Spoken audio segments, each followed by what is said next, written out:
మాటైనా పర్వాలేదంట సమయంతో సాగటమే మన సింపుల్ సిద్ధాంతం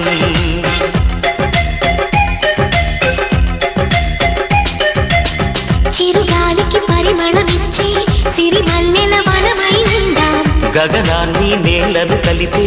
హరివిల్లుల బంతెన అవుదా ఆనందం అంటే అర్థం మనమందా ప్రతి పూట పాటై సాగే హుషారు సరిగమలో ఎన్నో ఎన్నో రాగాలుండే సంగీతం కాదా చల్లకి నవ్వుల కేరింత